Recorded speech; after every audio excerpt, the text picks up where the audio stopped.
kurang ya, rebah-rebahan, main HP ya. Nah, itu kurang sehat. Nah, ini yang disebutkan ini ada olahraga aerobik dan olahraga penguatan otot, itu contoh-contohnya ya. Kalau untuk aerobik ya kayak jalan kaki ya, terus olahraga yang atletik mengandung unsur lari, lompat, lempar ya. Kebetulan kan kita di daerah dekat daerah kita ini kan ada velodrome ya, enak ada lapangan atletik ya, itu bisa dimanfaatkan. Terus juga bisa dengan bersepeda ya, berenang juga bisa, skipping ya. Terus mungkin banyak juga yang hobi ya, sepak bola, main basket ya, main apa aja, main tenis ya. Dan untuk penguatan otot contohnya olahraga-olahraga seperti bela diri ya, boleh juga, dan ini baik ya untuk laki-laki. Terus bisa juga seperti sit up, push up, atau mengangkat beban ya, yang tentunya nanti perlu perhatian khusus ya. Aktivitas fisik yang aktivitas harian juga yang perlu diperhatikan ya, kehidupan sosial ya. Kalian sudah dewasa ya, ini sudah dewasa, jadi eh, sudah harus berubah ya, sudah harus berubah ya. Kalian sudah harus paham ya, apalagi kan kita beragama Islam semuanya ya, itu sudah ada aturan-aturan nih, jadi saya nggak mungkin tidak mencantumkan masalah agama di dalam presentasi ini, karena agama kita sudah mengatur ya semua aspek kehidupan kita ya, termasuk kehidupan sosial ya. Nah, kalian kalau sudah dewasa ya harus sama orang tua, harus berbakti ya, menjaga sopan santun ya, menjaga tutur kata ya, tidak boleh berkata kasar sama orang tua ya.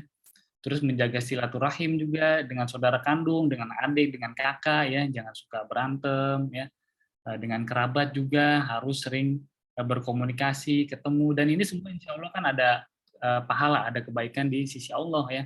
Dan juga harus memiliki sifat rendah hati ya, tidak boleh sombong ya, karena ya kata Rasulullah kan sedikit ada kesombongan di hati kita ya, tidak akan mencium bau surga ya, kita tidak akan masuk surga ya. Kalau ada sedikit aja kesombongan di hati kita ya, tidak boleh merasa lebih tinggi dibanding teman-temannya ya, atau mungkin yang memiliki kekayaan lebih.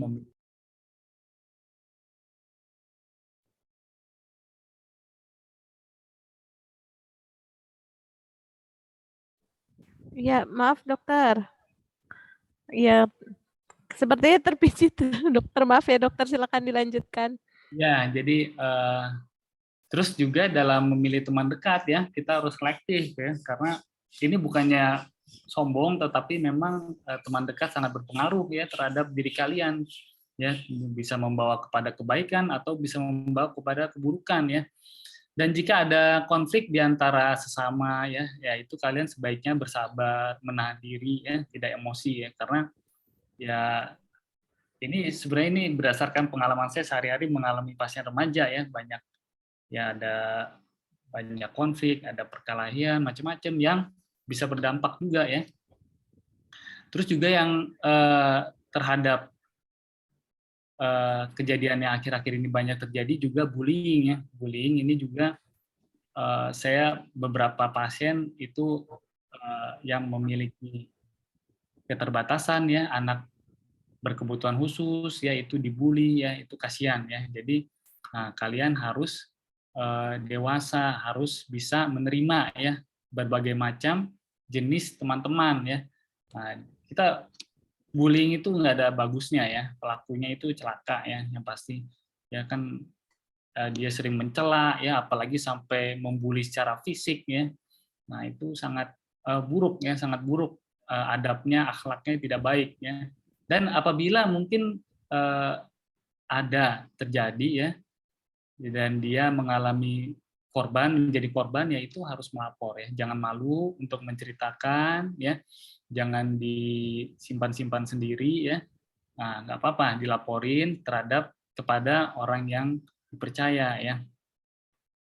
Terus juga kalian sudah dewasa ya, sudah bisa, mudah-mudahan nanti bisa membedakan mana yang baik, mana yang buruk ya, harus bisa saling menegur, menasihati dalam kebaikan ya, dan kalau ada temennya yang kalian lihat langsung ya melakukan keburukan, ya kalian harus cegah dinasihatin ya, gitu.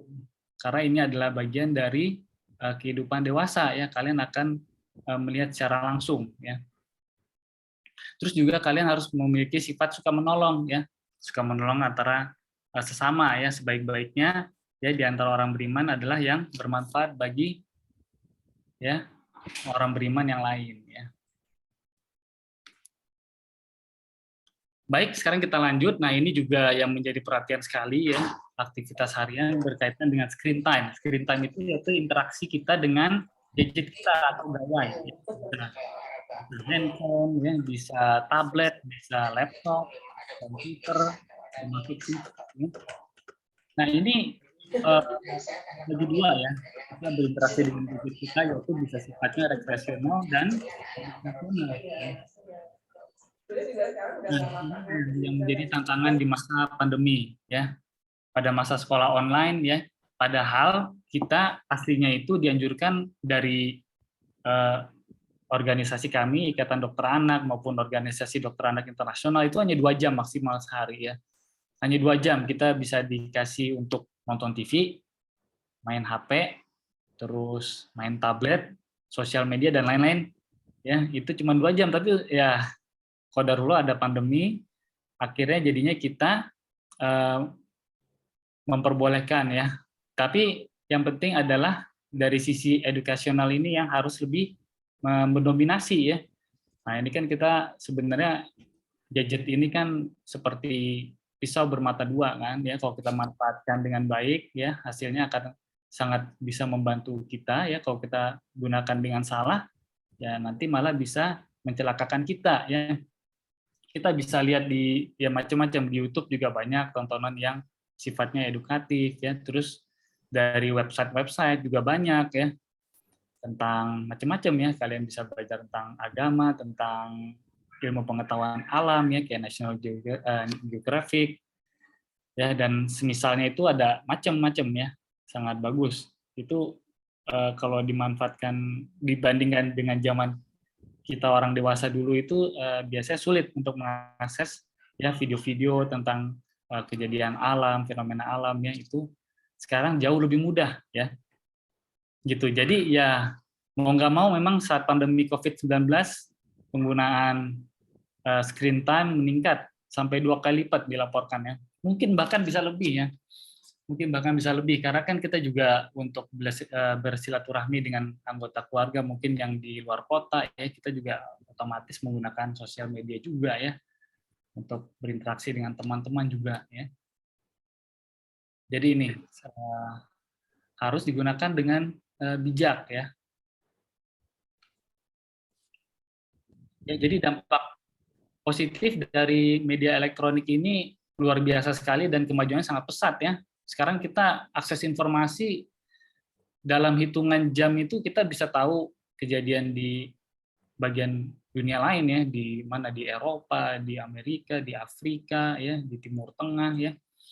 Itu sangat cepat ya dibandingkan dulu butuh waktu berhari-hari baru ada berita ya. Terus juga kita bisa berhubungan sosial dengan teman-teman yang misalnya ya yang terasa itu misalnya dulu teman SD masih bisa kontak-kontak ya udah terus juga ya bisa membantu proses belajar yang tadi sudah dijelaskan ya sangat mudah sekali sekarang untuk kita belajar menuntut ilmu ya dengan adanya media elektronik ini.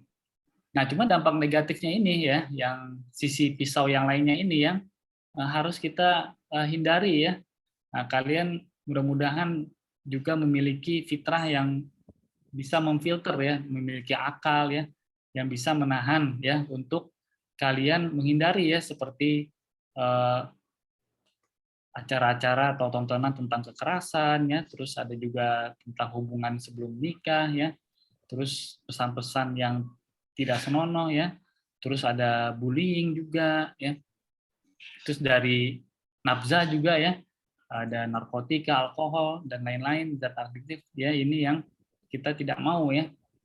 Nah, juga banyak pesan-pesan atau bahkan konten-kontennya tentang nantinya bisa mengantarkan ke masalah yang lebih serius yang kita tidak mau ya.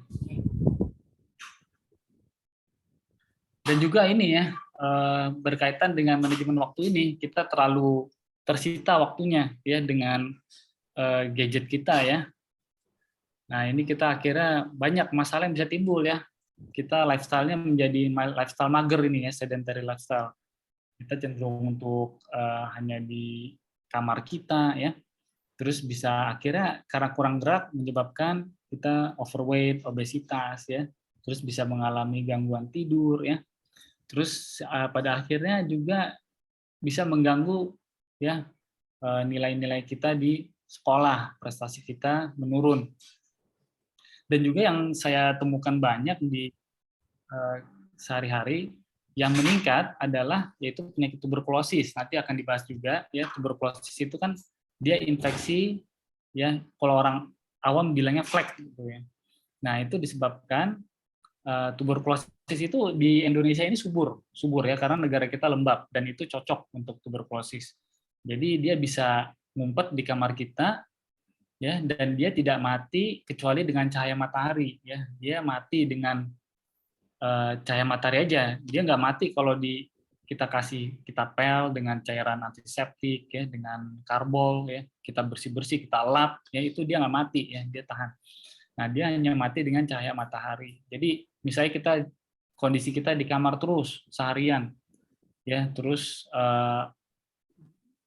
gorden ditutup, kurang cahaya matahari seharian di situ, pakai AC lagi, makin lembab lagi. Nah, itu banyak sekali kasus sekarang pasien-pasien dengan tuberkulosis ya, dan tuberkulosis ini juga menyerang bukan hanya paru-paru saja, nanti akan saya jelaskan lebih lanjut ya. Yang ini merupakan satu, menurut saya sih kayak ledakan susulan setelah COVID ya, tuberkulosis, karena yang saya lihat juga di pasien dewasa juga banyak ya, pasien-pasien di ICU-nya itu yang dengan kasus tuberkulosis.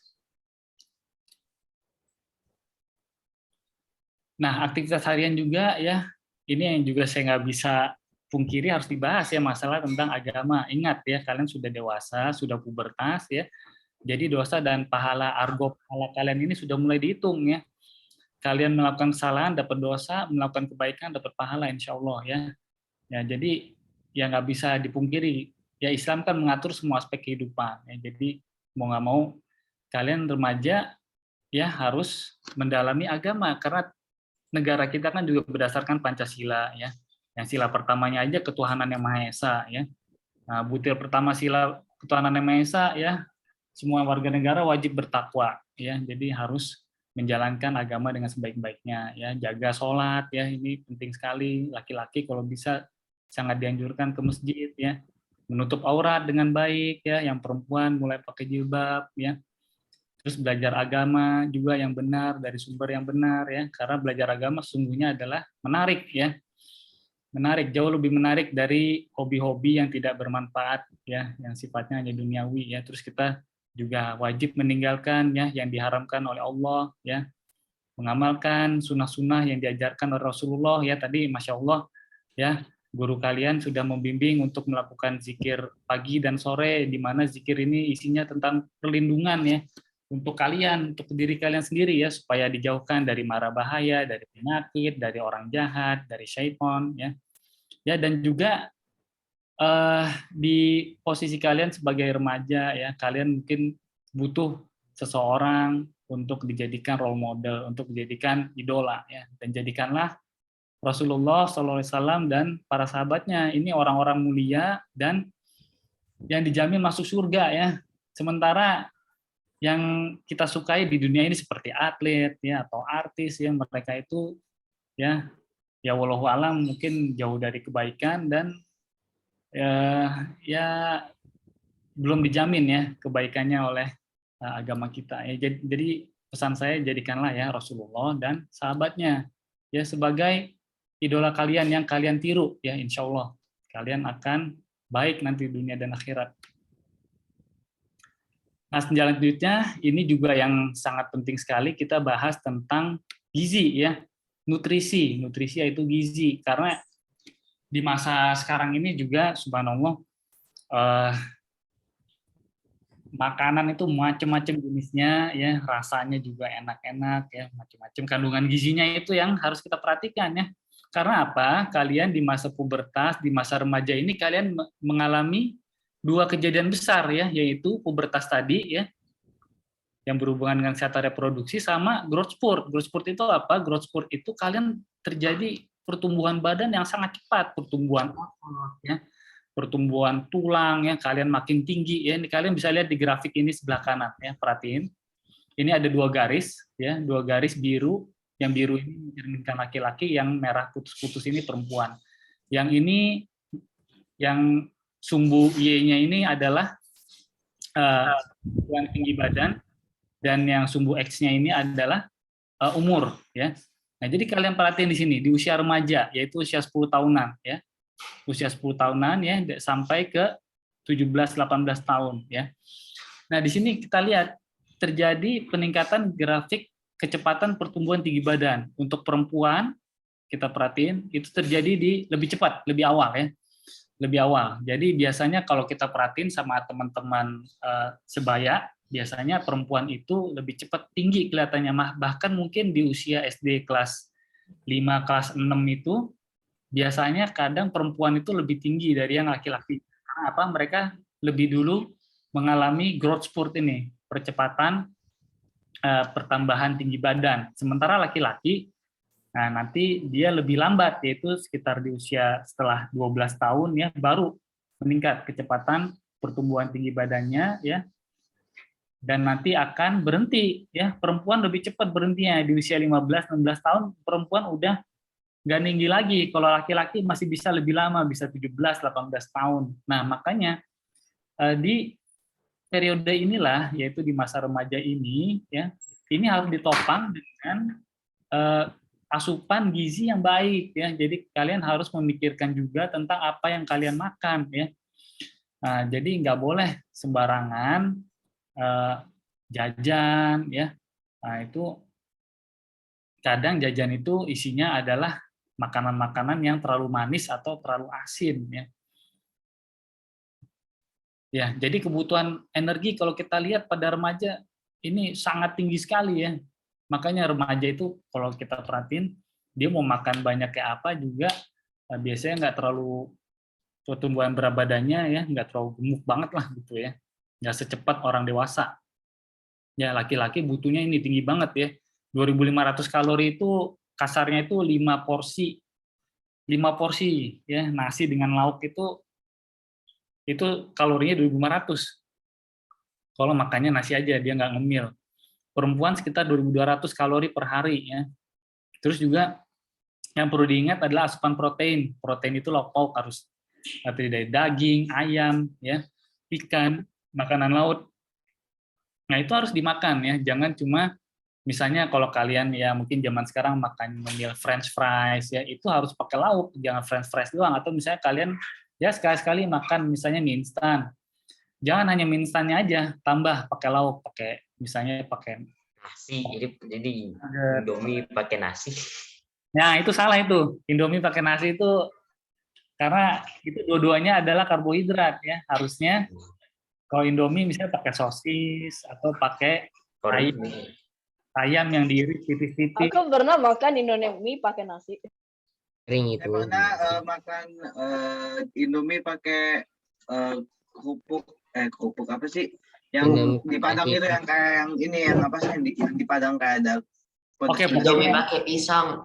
Ya, kita nggak bahas terlalu jauh, ya. Oke, kita nggak bahas terlalu jauh. Pokoknya kalian, ya. Nah, terus juga selain dari makanan tadi zat gizi makro, ada juga zat gizi mikro, ya.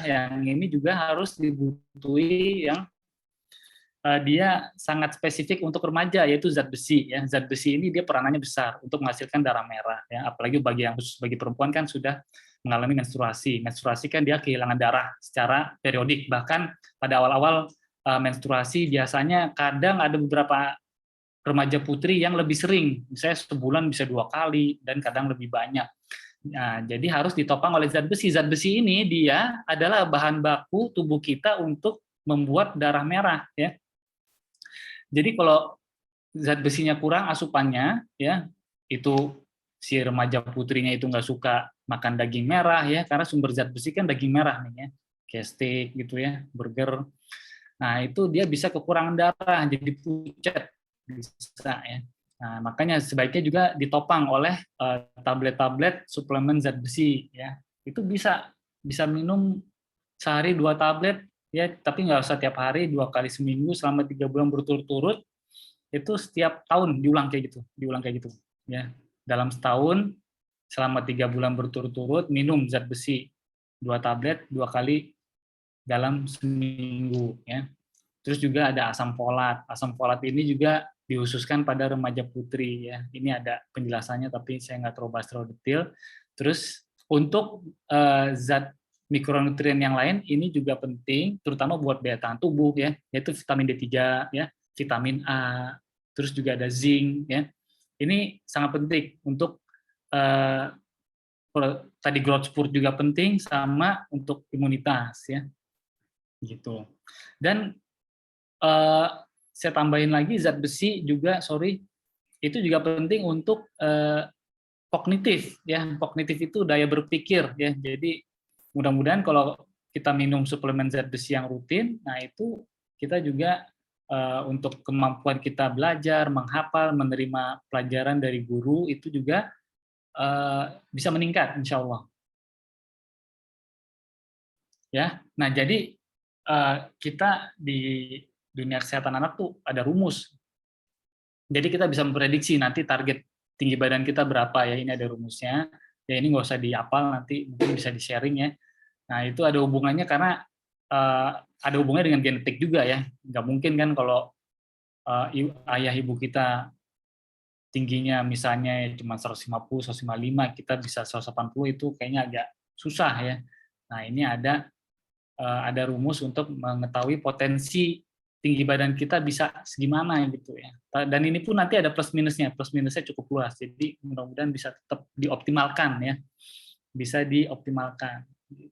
Ya. Jadi ada baiknya juga kalian harus memperhatikan ya masalah tubuh, masalah status gizi ya, karena gizi ini saya lewatin dulu ya ke malnutrisi dulu ya. Gizi kurang itu buruk, nggak baik. Gizi kurang atau gizi buruk ya, ini yang kekurangan gizi yang poin pertama ini. Gizi lebih juga nggak baik ya, jadi harus di pertengahan ya, harus di pertengahan gitu. Jadi nggak boleh terlalu kurus, nggak boleh terlalu gemuk ya. Kalau kita terlalu kurus ya, gizi kurang, itu dampaknya kita gampang sakit-sakitan ya, karena imun kita juga lemah ya.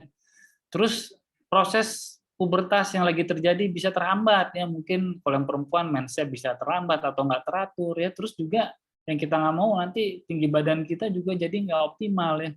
Harusnya kita bisa tinggi 175, 178, 180 ya, akhirnya cuma 165 ya, dengan besar tulangnya juga mungil ya. Nah gitu. Nah, itu bisa berpengaruh sama secara psikologis. Kalau orang kurang gizi biasanya dia murung ya, kurang optimis, kadang-kadang pesimis ya. Terus kalau kita kelebihan berat badan justru juga bisa memicu penyakit-penyakit degeneratif. Penyakit degeneratif itu maksudnya yang bisa merusak tubuh kita dalam jangka panjang, bisa penyakit jantung, penyakit gagal ginjal ya, penyakit sendi, terus bisa penyakit kronik kayak hipertensi, kencing manis ya, macam-macam ya. Jadi tantangannya sangat besar untuk masalah nutrisi ya. Kalau dulu hanya Indonesia itu tantangannya di gizi kurang atau gizi buruk, sekarang juga sudah bergeser ke kelebihan gizi, overweight, obesitas ya. Nah, sekarang saya balik dulu ke slide sebelumnya ya. Jadi untuk nutrisi rekomendasinya nih, yang pertama makan 3 kali sehari ya. Ini udah harus ya. Kalian nggak boleh skip makan pagi, nggak boleh skip makan siang, makan malam ya. Kadang alasannya lupa, alasannya males ya, atau tidak sesuai dengan selera kalian ya, kalian milih-milih. Nah itu jangan ya, karena kita harus bersyukur ya. Insya Allah orang tua kalian pasti sudah menyiapkan menu makanan sehari-hari ya, dari makan sarapan, makan siang, makan malam ya. Itu apa yang ada di meja makan, apa yang disajikan dimakan ya. Kita harus menjadi orang yang bersyukur ya. Nah terus diselingi juga dengan snack yang sehat ya. Snack yang sehat itu kayak buah-buahan ya. Terus kalau cemilan mungkin yang tinggi serat ya, seperti yang mengandung gandum ya. Nah itu baik.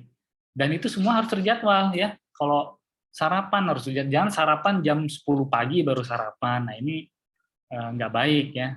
Nanti karena berhubungan, karena di saluran pencernaan kalian kan ada enzim-enzim, ada hormon ya, yang itu semua sudah terjadwal. Produksinya sudah terjadwal. Jadi, nah kita juga harus mensuplai makanannya juga harus terjadwal ya. Karena kalau berantakan, nah nanti badan kalian juga, badan kita ini kan kayak mesin ya, yang harus di maintain ya, harus dikasih bensin ya, itu semua harus terjadwal supaya mesinnya juga bergeraknya juga mulus, bergeraknya juga halus, dia optimal mesinnya kerjanya ya. Perbanyak makan buah ya, yang tinggi serat juga, kurangi gula garam ya, banyak minum air putih juga. Nah, yang makanan-makanan yang dipanggang, direbus, dikukus ini lebih baik ya, tapi nggak usah terlalu dipaksain ya, diusahain aja ya. Terus kurangi juga goreng-gorengan, terus makanan yang berlemak ya. Ya, jadi kalau kita buka aplikasi ya makanan online ya, nah itu semuanya isinya pasti kalau nggak terlalu manis, kalau nggak terlalu asin, itu udah pasti ya. Karena namanya orang jualan ya, dia akan memberikan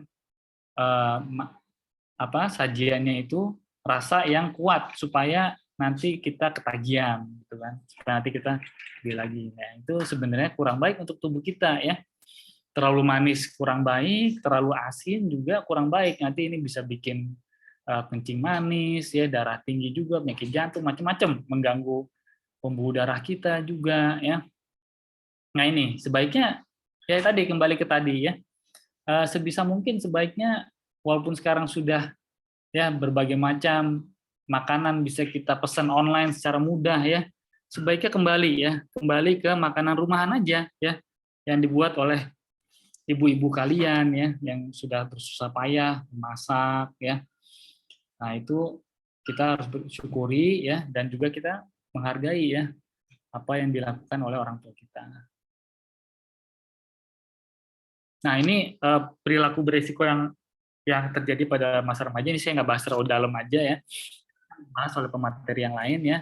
Nah ini banyak sekali zat-zat buatan ya untuk membuat manusia kecanduan, seperti rokok ya. Awalnya kan dari rokok, terus sekarang juga ada vaping ya, e-sigaret, terus ada yang lebih berat lagi meningkat nanti ke ganja ya, lalu obat-obat psikotropika, lalu obat-obat golongan narkotika ya. Yang ini merusak tubuh ya, dan jelas-jelas haram pasti ya. Merusak tubuh manusia, merusak akal dan pikiran ya, merusak organ tubuh seperti liver, paru-paru ya, dan menimbulkan penyakit-penyakit seperti HIV, AIDS, hepatitis yang akan merusak masa depan seorang remaja ya, bahkan bisa mempercepat kematian ya. Dan ini saya temukan juga beberapa kali ya, baru usia berapa belas, baru usia 20-an ya, itu sudah meninggal dunia ya, yang seharusnya dia masih punya masa depan yang bisa dia capai ya, jadi rusak semua ya yang ini. Nah, sebaiknya kalian jauhi ya, kalau kalian ya yang tadi saya sampaikan ya, kalau punya teman seperti ini jauhi ya. Kalian berteman dengan teman yang baik saja ya, terutama teman dekat. Dan kalau kalian tahu itu nggak salah kalau kalian melaporkan, kalian menasehati, itu nggak salah, bukan menjadikan kalian kayak apa ya, mulutnya ember atau tukang ngadu apa enggak ya. Itu demi kebaikan ya, justru kalian menolong. Kalau kalian mengadui, kalian itu menolong. Yang misalnya ada teman yang merokok atau apa, itu nggak apa-apa, diadukan ya. Justru itu kalian membantu si pelaku dari kerusakan ya, dari dia keterjumusan menjadi kehancuran dirinya sendiri ya. Lalu perilaku berisiko yang lain ya, hubungan badan di luar nikah atau zina ya. Nah ini juga sudah dibahas oleh pemateri lain, jadi saya nggak terlalu bahas lebih lanjut ya. Dampak buruk ya tentu ini masuk dosa besar juga di dalam agama kita. Terus penyakit-penyakit juga bisa terbawa ya, HIV, hepatitis ya, terus bisa terjadi kehamilan di luar nikah ya, Dan alhamdulillah di negara kita ini masih menjadi aib bagi keluarga ya. Kalau di negara-negara lain yang katanya negara maju katanya ya, ini udah biasa ya, hamil luar nikah itu udah kayak sesuatu yang lumrah gitu. Ya alhamdulillah di negeri kita ya masih dianggap sebagai aib ya, sebagai keburukan ya. Dan yang mengkhawatirkan juga sekarang adalah LGBT ya. Nah, di mana LGBT ini juga berkembang dan mengerikan. Dia dulu itu termasuk, aduh nggak kepikir deh orang itu akan menganggap ini sesuatu yang normal ya, dan bahkan disupport oleh perusahaan-perusahaan besar ya, perusahaan-perusahaan dunia besar. Nah, padahal ini termasuk gangguan jiwa kalau di dunia medis. Ini sudah dipahami ya, homoseksual, gay ya, biseksual, terus lesbian itu di kedokteran itu termasuk penyakit ya, penyakit gangguan jiwa yang menangani juga dokter ahli kesehatan jiwa ya. Jadi juga ini bukan semakin kesini karena semakin dipromosikan seolah-olah ini suatu hal yang normal, dan padahal ini adalah suatu yang musibah besar ya. Nah, jadi untuk pencegahannya ya tentunya kita doakan ya, kami dari saya sebagai orang tua, mungkin dari guru-guru juga ya, kita mendoakan ya, dan kita juga tentunya harus membimbing dan mengawasi ya anak-anak remaja kita ya, dan juga untuk mencegah juga yaitu dengan menjalankan syariat ya, menutup aurat dengan benar ya, menundukkan pandangan ya, kalau bisa mudah-mudahan bisa dipisahkan ya, kelas misalnya laki-laki dan perempuan dipisah atau dikasih sekat ya. Terus juga dengan tidak pacaran ya, menjauhkan dari tontonan yang tidak sesuai dengan agama dan budaya bangsa kita ya. Mudah-mudahan ya, kami sangat berharap dan berdoa mudah-mudahan kalian tidak terjerumus ya pada hal-hal yang buruk, perilaku-perilaku yang berisiko ini. Nah, ini tuberkulosis ya. Lompat lagi ke masalah yang lain yang tadi tuberkulosis. Jadi di Indonesia ini subur ya, tadi saya bilang. Kita ini negara yang disukai lah oleh kuman TB karena kita lembab ya, kelembaban bisa 60-80% dan itu tempat yang cocok. Jadi kalau saya jelaskan gini, si kuman ini tuberkulosis dia misalnya ada di dalam rumah kita misalnya. Nah, itu dia bisa diam di situ bertahun-tahun. Dia bisa bertahan selama bertahun-tahun dengan suasana yang lembab, gelap ya, kurang cahaya matahari ya, dan dia bisa ada di situ karena apa? Misalnya karena ada seseorang yang ada kuman TB-nya, kuman TBC-nya dia tanpa gejala, itu bisa ya. Sehingga dia bisa menyebarkan kuman TBC tanpa dia sadari oleh si isi rumah gitu. Ya karena TBC sendiri dia bisa bersifat laten. Jadi tanpa gejala. Itu bisa kayak gitu, dan banyaknya seperti itu yang menularkan ya. Jika daya tahan tubuh kita kuat, walaupun di dalam tubuh kita ada TBC, kita tidak sakit. Jadi kita terinfeksi, kita mengandung kuman TBC, tapi kita tidak menimbulkan gejala. Itu ada infeksi laten namanya. Ya, dan biasanya yang lebih lemah adalah orang-orang yang daya tahan tubuhnya lebih lemah di rumah kita, misalnya lansia, ya di rumah kita ada kakek, ada nenek, terus atau ada yang masih anak-anak ya. Termasuk tadi ya, jika daya tahan tubuh kalian lemah ya, remaja ini harusnya secara tumbuh kembang mereka daya tahan tubuhnya sudah optimal, cuman karena mereka mager ya, olahraga jarang, terus di rumah terus pakai AC, kamarnya gelap, terus makan juga nggak teratur ya, kadang nggak sarapan, kadang nggak makan siang, kadang nggak makan malam ya, terus nggak pernah olahraga, nggak pernah keluar rumah, akhirnya terjadilah ya dia terinfeksi TBC, padahal yang seharusnya dia kuat. Dan ini yang banyak saya temuin, dan TBC ini dia yang tadi saya bilang dia nggak hanya nyerang paru ya, ada TBC otak, ada TBC usus ya, yang ini selama ini terus terang saya jarang banget nemuin, tapi dalam beberapa bulan langsung ketemu bet itu kasusnya banyak. TBC otak, TBC usus, ya TBC paru, apalagi ada cairan di paru-paru ya. Dan itu ya beberapa juga ada yang sampai nggak selamat, sampai meninggal dunia ya. Dan itu kasihan ya kalau sampai meninggal di masih usia remaja, usia muda ya. Nah, jadi ini data sebelum pandemi aja ya 16% kasus baru di Indonesia itu adalah usia remaja, apalagi sekarang saya nggak tahu datanya, nanti kita tunggu aja ya. Di masa PPKM ini yang jelas kejadiannya meningkat signifikan ya. Dan kalian ini alhamdulillah sekarang masih sehat, harus merubah ya, harus merubah gaya hidup ya, harus merubah tadi pola makan, pola tidur ya, terus sama berolahraga ya. Terus yang sekarang juga akan kita hadapi, terutama sekarang di musim hujan, adalah infeksi virus. Infeksi virus ini penyebab demam terbanyak ya. Cuman infeksi virus secara umum ya, itu dia biasanya sembuh sendiri, 3 hari sembuh, 4 hari sembuh ya. Cuman yang kita waspadai adalah DBD ya, demam berdarah dengue. Karena dengue ini butuh penanganan khusus, yaitu anaknya harus diinfus. Kalau nggak diinfus bisa celaka ya, bisa sampai meninggal.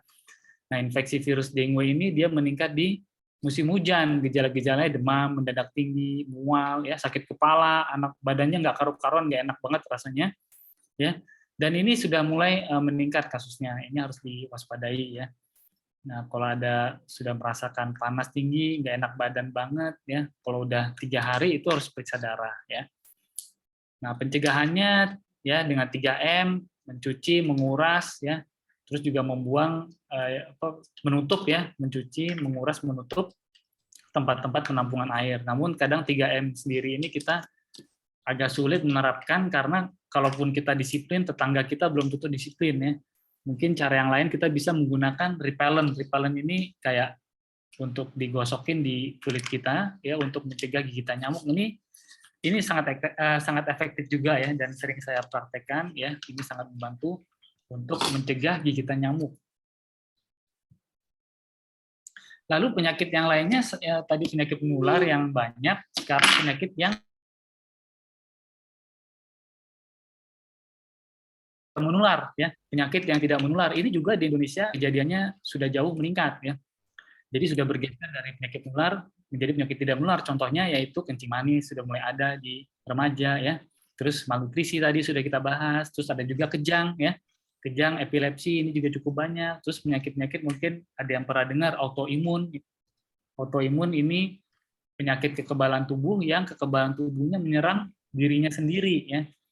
Jadi kayak kita punya tentara, tentaranya berkhianat, malah balik menyerang tubuhnya sendiri, seperti ada lupus ya, trombositopenia purpura, terus ada gangguan ginjal ya, sindrom nefrotik. Terus kanker pada anak remaja juga cukup banyak, yang cukup banyak ya, tumor otak, kanker darah ya. Lalu ada juga asma ya, terutama di musim hujan ini mungkin kalian juga mungkin ada yang punya asma ya. Nah, ini bisa mudah kambuh di musim hujan ya. Terus yang cukup banyak juga ini konstipasi ya, mungkin karena tadi gaya hidup kurang mager, kurang gerak. Terus makanan yang tadi nggak suka makan sayur, nggak suka makan buah ya. Sembelit ini saya beberapa kasus kadang agak lucu ya. Pertama sampai dicurigai usus buntu, mau dioperasi macam-macam. Ternyata masalah cuman nggak bisa BAB ya, konstipasi ya.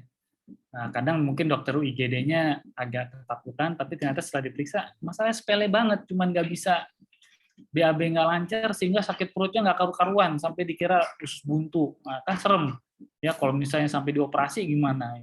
Padahal cuman sembelit ya, susah ke belakang. Cuman ini masalah karena sakit perutnya itu bisa berbulan-bulan ya. Dan itu sangat mengganggu kan kita untuk belajar, kualitas hidup juga sangat terganggu ya. Nah, tapi biasanya dikasih pencahar, nanti dia BAB dan setelah itu lancar. Tapi habis itu harus memperbaiki ya pola makan, harus banyak gerak supaya tidak sembelit, konstipasi ya.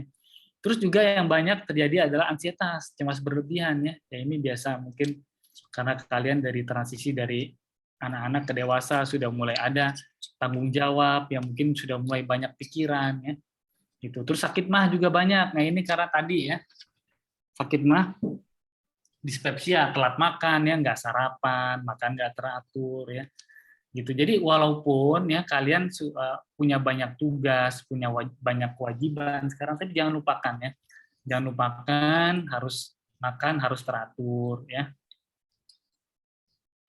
Terus juga penyakit-penyakit akibat kecelakaan juga perlu diwaspadai seperti kecelakaan lalu lintas ya. Kemarin juga saya ada beberapa kasus udah mulai tatap muka, dia udah lama nggak keluar naik motor, jatuh ya, mau ke sekolah jatuh, kecelakaan. Nah ini harus waspada ya. Jangan membawa kendaraan bermotor sebelum kalian punya SIM ya, punya surat izin mengemudi ya, karena usia-usia kalian ini kan sudah mulai nih ya, sudah mulai tertarik dengan mungkin ya motor atau mobil ya, dan mungkin orang tuanya juga mampu ya, tapi sebaiknya tahan diri ya. Nanti harus ini harus dengan bimbingan ya, juga dengan surat izin resmi ya. Jangan berbuat yang di luar itu ya.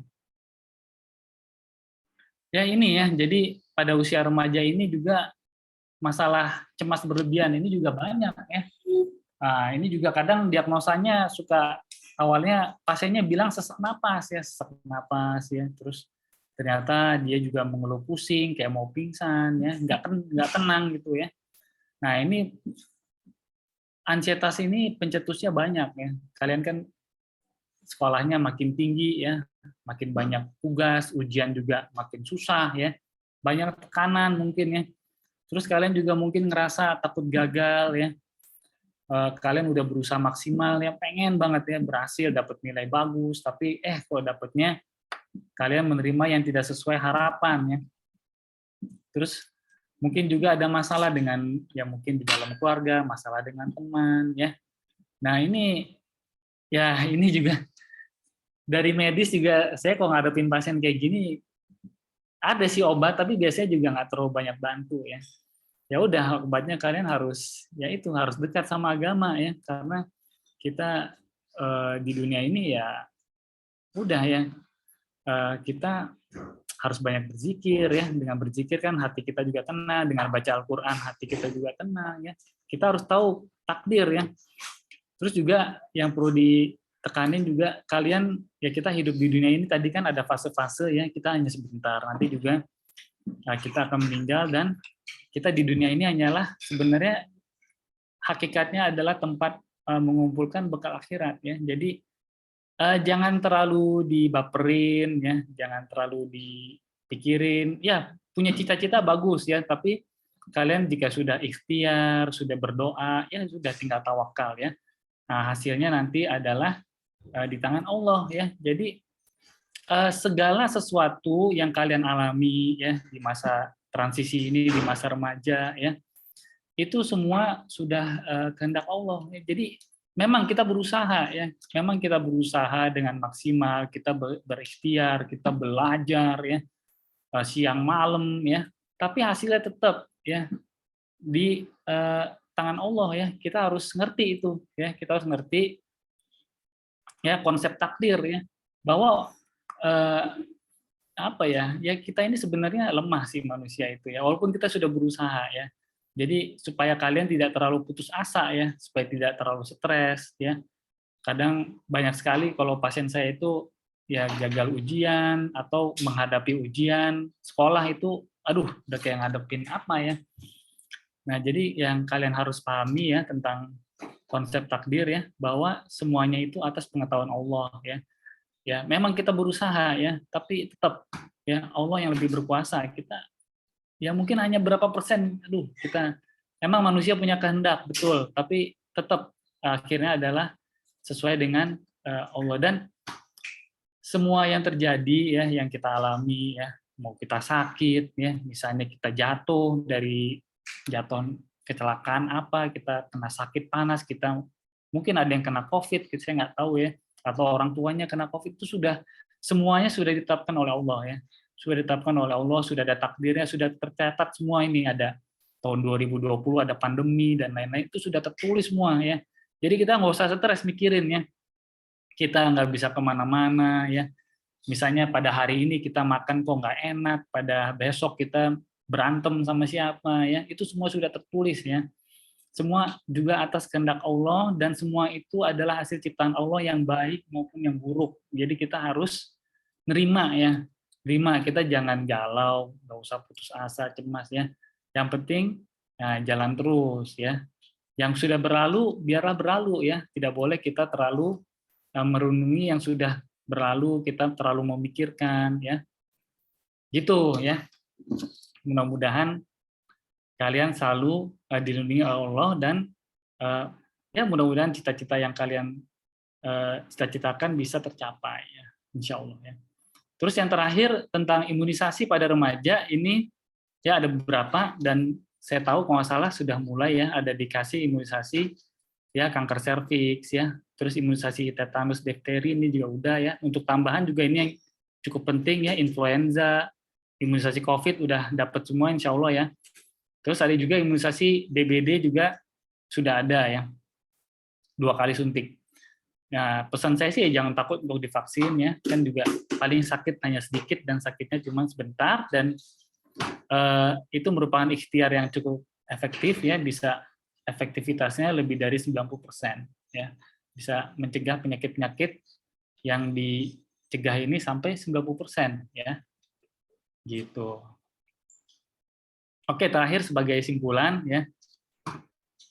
Jadi masa remaja ini tadi definisinya usia 10 sampai 18 tahun ya, di mana kalian semua masuk di sini kan ya. Nggak ada ya yang usianya udah 20 tahun masih kelas 1 SMP, nggak ada ya. Nah, jadi ini terjadi pada diri kalian ini ya, growth spurt dan pubertas ya. Yang ini sedang terjadi dan ini kalian harus ya, tadi pesan saya bisa optimalkan ya dengan aktivitas harian yang gaya hidupnya sehat, yang tadi tidur cukup ya, terus makan terjadwal, kandungan gizinya juga baik ya, hindari gula terlalu asin, terlalu manis ya, terus berolahraga secara rutin dan teratur ya.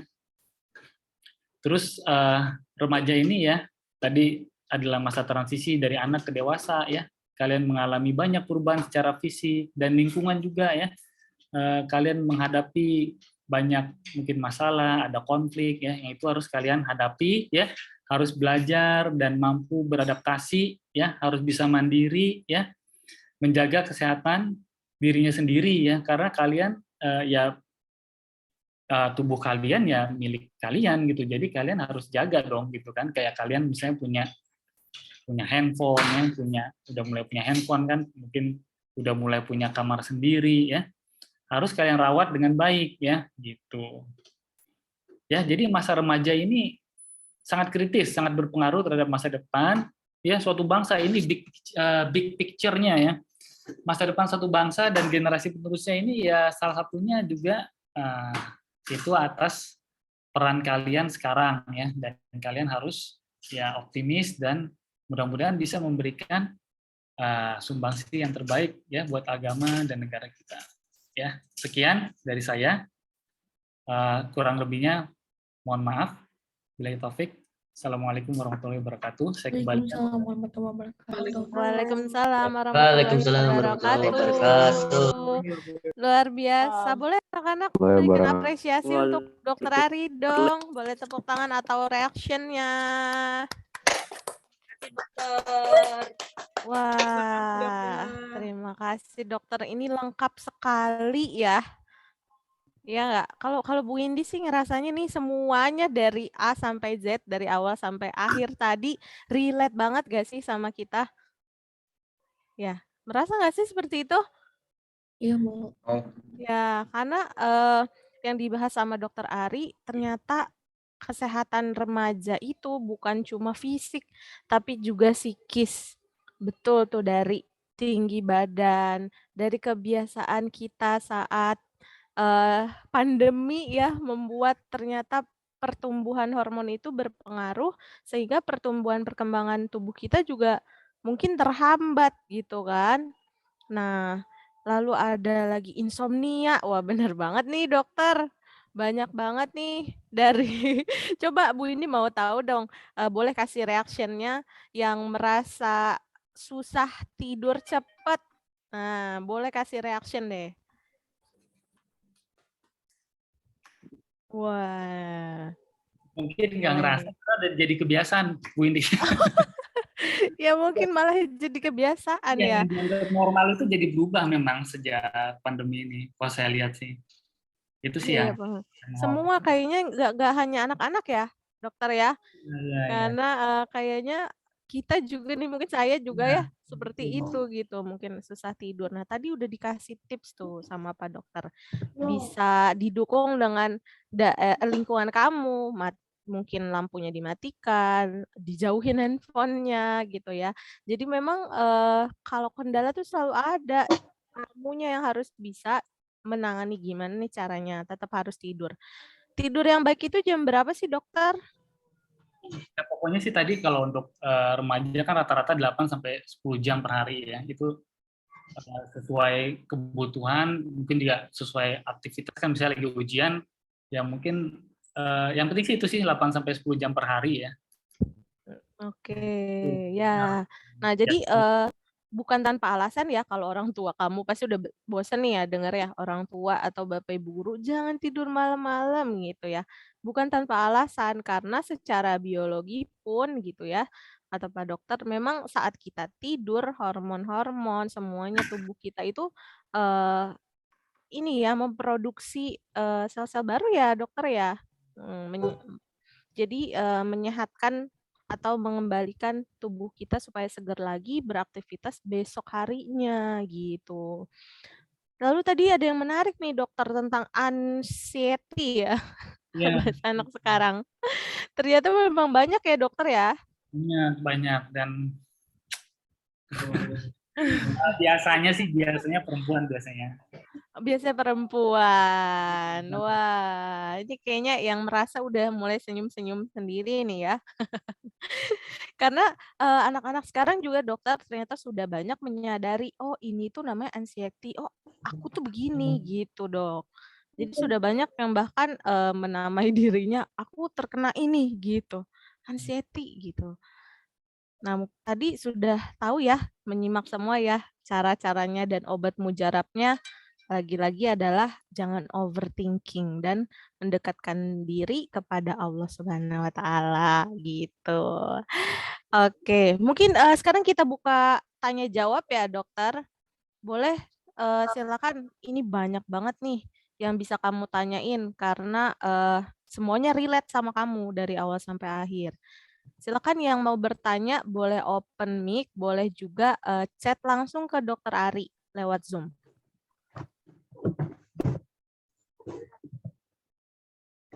Bian, gimana tadi udah dihitung belum? Jadi kira-kira tinggi maksimal kamu tuh berapa? Saya nggak ngitung tinggi saya. Jadi ternyata ada rumusnya ya. Tinggi orang tua kamu dikurangi apa-apa, jadi tinggi kamu maksimal berapa? Menarik juga tuh.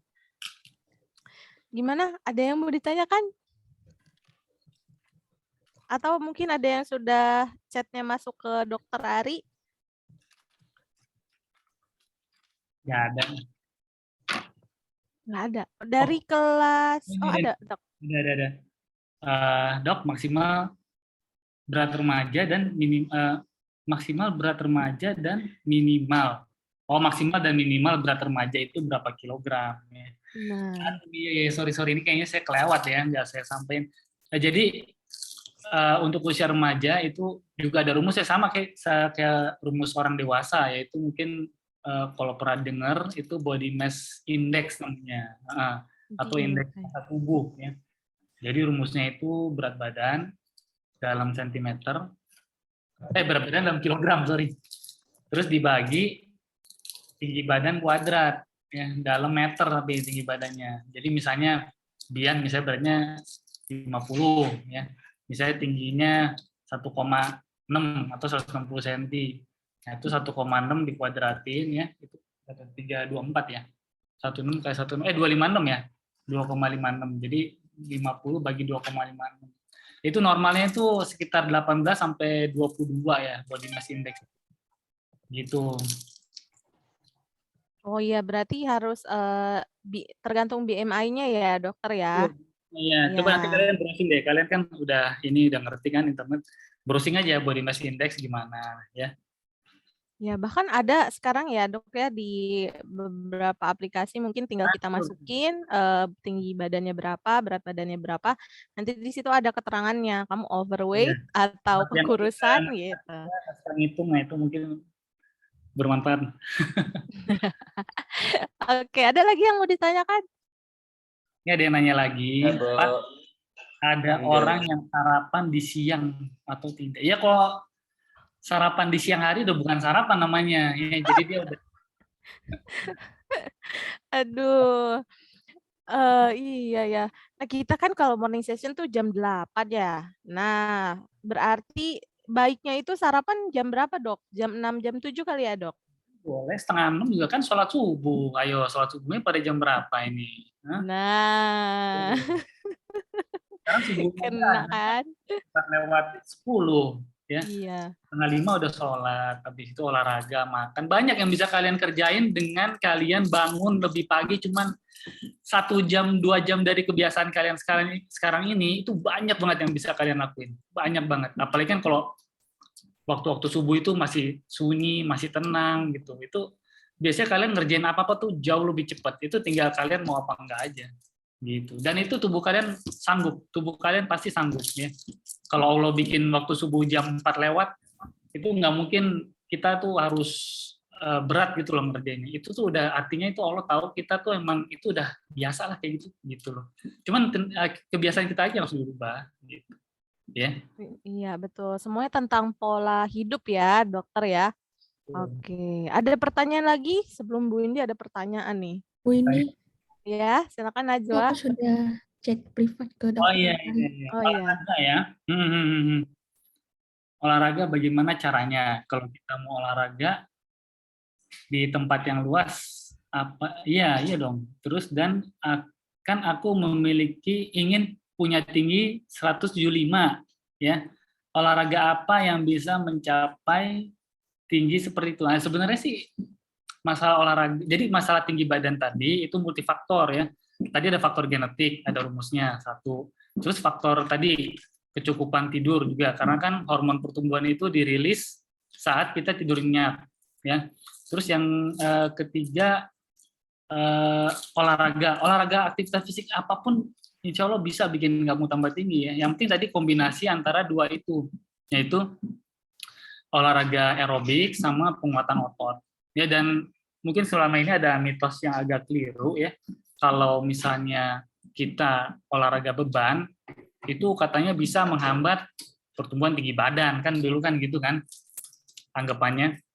Nah itu sebenarnya nggak benar sih. Sebenarnya kita kalau mengangkat beban, misalnya kita punya kayak barbel gitu di rumah, ya saya rasa sih untuk umur-umur sekitar 13 tahunan ini, untuk barbel 5 kg itu nggak masalah sih, nggak apa-apa. Nggak bikin cedera ya, itu nggak masalah. Terus sama tadi, kalau untuk aerobiknya itu yang kalian suka dong ya, olahraga harus yang kalian suka. Jadi jangan sampai jangan sampai terpaksa. Yang penting kalian bisa suka, enjoy, terus bisa melakukan itu secara rutin. Ya boleh apa aja, boleh basket, boleh lari, ya, boleh sepedahan.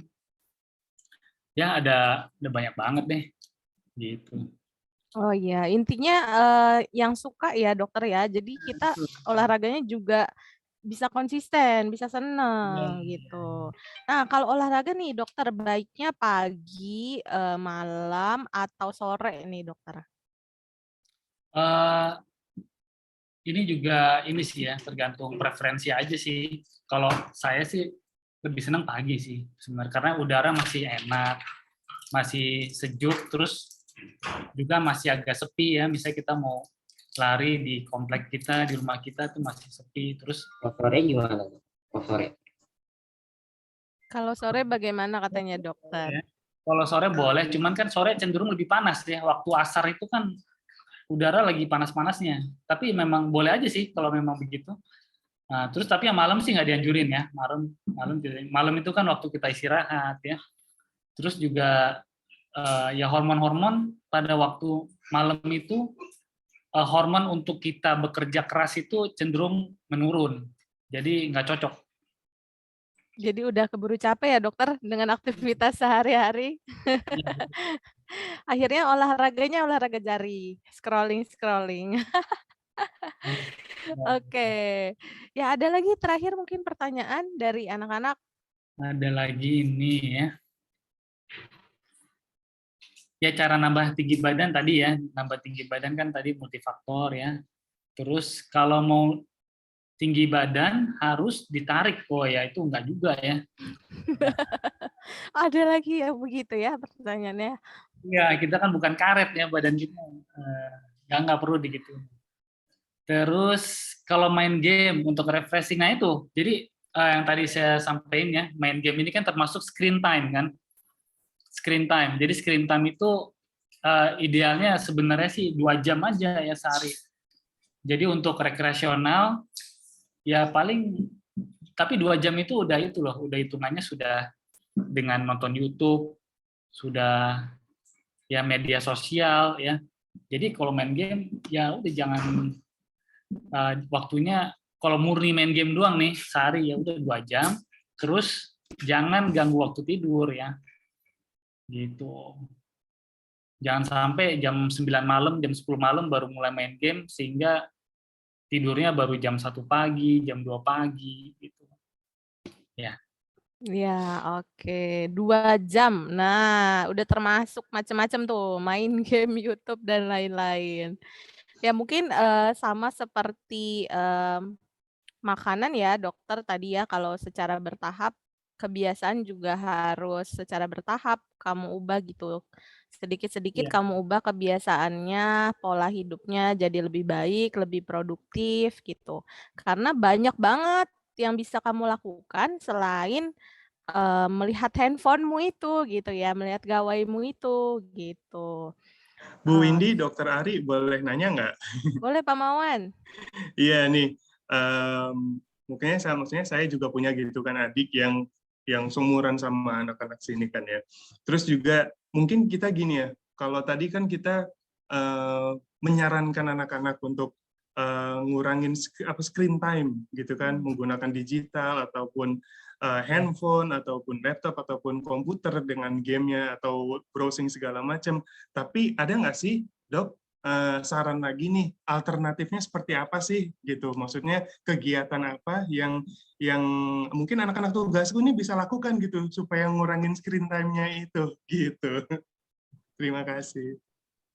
Ini kayaknya guru-guru tugasku lebih jago ngejawab. Ya mestinya, aduh banyak banget ya. Ya kalau misalnya punya hobi positif ya itu tentunya sih bagus ya. Hobi yang berkaitan dengan aktivitas fisik, yang misalnya punya hobi baca, hobi ya misalnya menulis, itu saya yakin pasti ada deh ya.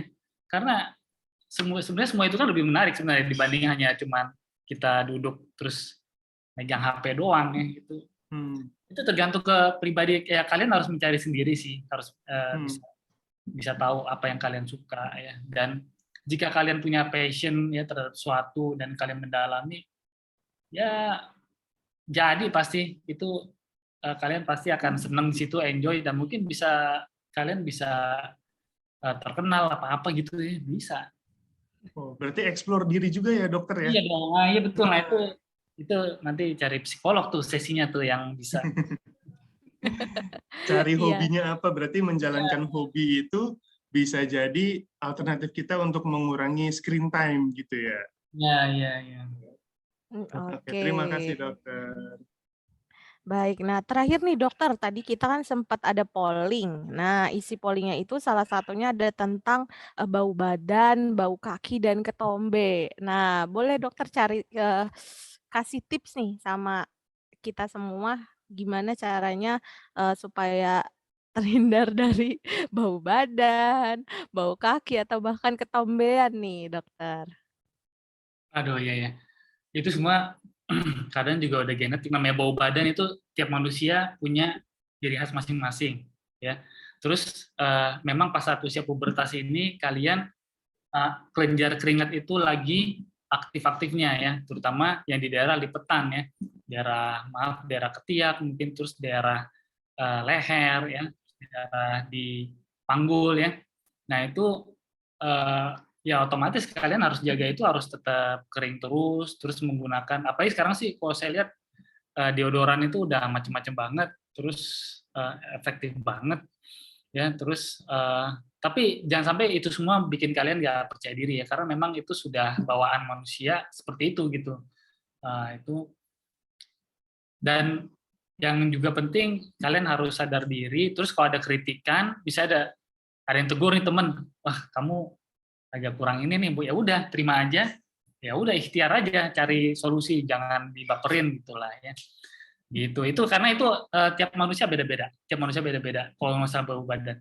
Bau kaki ya itu seharusnya sih kalau bau kaki bisa dihindari ya, karena itu kan juga biasanya karena lembab ya. Bau kaki. Nah, itu harus dijaga selalu kering dong ya. Kalau bau kaki itu saya rasa nggak ada pengharumnya ya, paling ya kaos kaki. Tapi sekarang juga jarang ya pakai kaos kaki ya. Harus sering ganti ya. Terus ya kalau misalnya habis wudhu ya dikeringin boleh ya, jangan langsung pakai alas kaki. Ya terus untuk apa lagi tadi ya? Ketombe, dokter. Ketombe juga itu bawaan sih. Itu juga bawaan. Karena begini, kalau ketombe yang dibilang ketombe yang penyakit itu adalah jamur ya. Dan setahu saya, kalau sekarang itu ketombenya itu sebenarnya bukan jamur, jadi lebih ke kulitnya cenderung kering ya. Kulit kepalanya itu cenderung kering. Jadi sebenarnya tuh mau dikasih sampo anti ketombe mau segimana banyak juga nggak akan berubah, karena memang dia bawaan kulitnya itu lebih ke kering ya. Jadi ya kalau saran saya sih pakai beberapa minyak rambut yang alami bisa ya, nanti kalian bisa tanya sendiri, mungkin orang tua kalian juga tahu ya, itu ada beberapa minyak rambut yang alami itu yang bisa menjaga kelembaban kulit rambut kalian gitu. Oke, ya dokter. Betul dokter, tentang bau tubuh nih dokter, saya mau sharing sedikit nih sama anak-anak yang lain juga nih. Jadi saya punya temen nih dokter, teman saya ini memang tinggalnya di daerah pesisir gitu, karena bau tubuhnya tuh khas dokter. Jadi mau dia pakai parfum sebanyak apapun gitu ya, saat dia lelah gitu, keringatnya banyak, pasti bau tubuhnya tuh lebih amis gitu, lebih khas. Nah, apa ada pengaruhnya nggak sih dokter sama lingkungan atau makanan? Iya, ya benar banget, lingkungan, ya makanan ya. Terus itu lingkungan kan semakin kita tinggal di cuaca yang panas, cuaca yang lembab, ya apalagi kayak di Jakarta gini juga salah satunya yaitu memudahkan kita untuk berkeringat ya, sehingga ya udah jadi muncul bau seperti itu sih ya masih cukup wajar, apalagi kalau pesisir lebih panas lagi, lebih lembab lagi di tahun. Iya betul. Terakhir nih dokter, aduh saya penasaran banget nih. Kalau bau badan berpengaruh nggak dokter nih? Katanya jangan makan bawang. Iya betul. Itu pengaruh banget sih. Pengaruh banget. Kalau potong bawang. Potong bawang boleh dong, kan mau masak mungkin. Mungkin jangan berlebihan gitu kali ya dokter ya. Oke, baik. Terima kasih banyak Dokter Ari hari ini sudah mau sharing sama kita semua. Boleh tepuk tangan sekali lagi untuk Dokter Ari.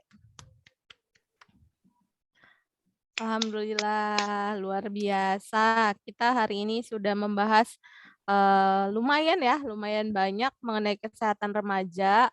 Ternyata masalah-masalah kalian dari bau kaki, ketombe, dan lain-lain itu masih belum apa-apa ya. Banyak sekali masalah remaja yang memang bermula dari hal yang kecil tapi menjadi hal yang besar. Seperti tadi banyak penyakit-penyakit ya yang memang sudah khas di Indonesia seperti DBD, TBC gitu ya.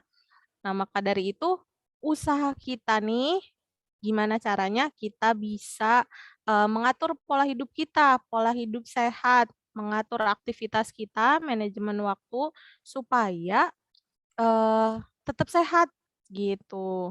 Nah, mungkin bisa jadi challenge nih ya Bapak Ibu guru ya, buat siswa-siswi SMP Tugasku, liburan nanti mungkin bisa mengubah pola hidupnya nih, dari aktivitas dari bangun pagi sampai tidur lagi itu saya mau ngapain. Nah, gitu.